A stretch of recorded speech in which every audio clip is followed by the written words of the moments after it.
السلام علیکم ناظرین، آج ہم بات کرتے ہیں ہاتھی انسانوں کی طرح ایک دوسرے کو ناموں سے پکارتے ہیں۔ سائنسدانوں نے یہ تحقیق کی ہے کہ ہاتھی ایک دوسرے کو اپنے ناموں سے پکارتے ہیں۔ چلو جانتے ہیں کہ ہاتھی اپنے آپ کو ایک دوسرے کو کیسے ناموں سے پکارتے ہیں۔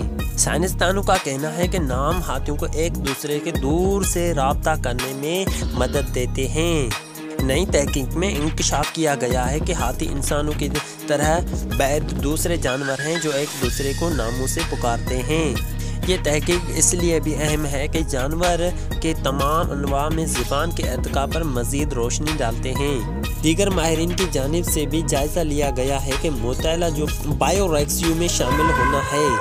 کینیا کے سوانہ ماحولیاتی نظام میں رہنے والے افریقی ہاتھیوں پر کیا کیا گیا تھا؟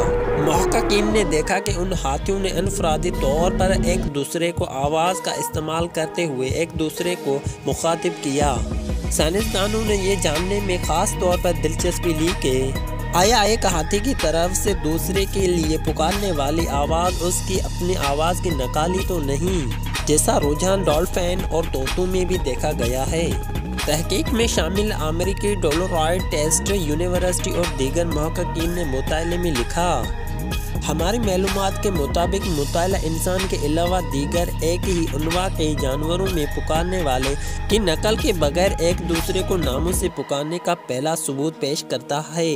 انہوں نے مزید لکھا کہ یہ تحقیق زبان کے ارتقاء کے بارے میں ہمارے فہم میں اضافے کے لیے اہم ہو سکتی ہے۔ سائنسدانوں نے شمالی کینیا کے کریٹر سمبرو ایکو سسٹم میں ہاتھیوں کے کم فریکوئنسی والی 527 آوازیں اور جنوب کینیا کے امبوسیلی نیشنل پارک میں 98 آوازیں ریکارڈ کیں۔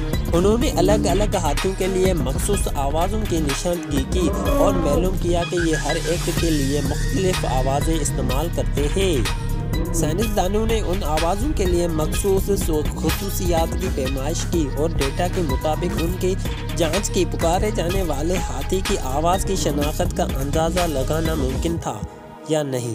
دلچسپی کی بات یہ ہے کہ ایک ہی ہاتھی کو مختلف ہاتھیوں کی جانب سے ایک ہی آواز سے پکارا جا رہا تھا، جیسے کسی انسان کا نام لے رہا ہو دوسرا انسان۔ مجموعی طور پر سائنسدان 114 منفرد آواز نکالنے والے اور 119 منفرد پکارے جانے والے ہاتھیوں کی تلاش کر سکے۔ محققین نے ہاتھیوں میں سے 17 کو خصوصی طور خاطب کی جانے والی آواز کو ریکارڈنگ کی۔ انہوں نے کہا کہ یہ دیکھا جائے کہ اس پر پکارنے پر انہوں نے کیا رد عمل دیا۔ انہوں نے اس ٹیسٹ میں یہ دیکھا کہ باقاعدہ انہوں نے ایک دوسرے کو ایک دوسرے کے نام سے پکارا ہے۔ اب انہوں نے وہ ریکارڈنگ ایک اسپیکر میں لگائی۔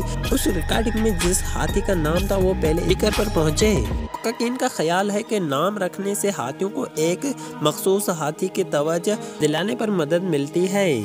جب وہ ایک دوسرے سے نظر سے اوجھل ہوتے ہیں تو اس سے ان کو خوراک کے وسائل کی طرف جانے یا وہاں سے آنے کے لیے ان کی ہم آہنگی کی صلاحیت میں اضافہ ہوتا ہے۔ مزید مطالعہ سے سائنسدانوں کو مزید سمجھنے کی امید ہے کہ ماحول کے کس قسم کے دباؤ نے ہاتھیوں کو ناموں کو استعمال کرنے کے لیے اس طریقہ کار کو اپنانے پر مجبور کیا ہے۔ آج کے لیے اتنا ہی۔ اگر آپ نے ہمارے کیوٹ آفیشیل کیوٹ کو سبسکرائب نہیں کیا تو جلدی سے سبسکرائب کر دیجیے تاکہ ہماری نئی سے نئی انٹرٹینمنٹ ویڈیو آپ تک بر وقت پہنچ سکے۔ خدا حافظ، بائے۔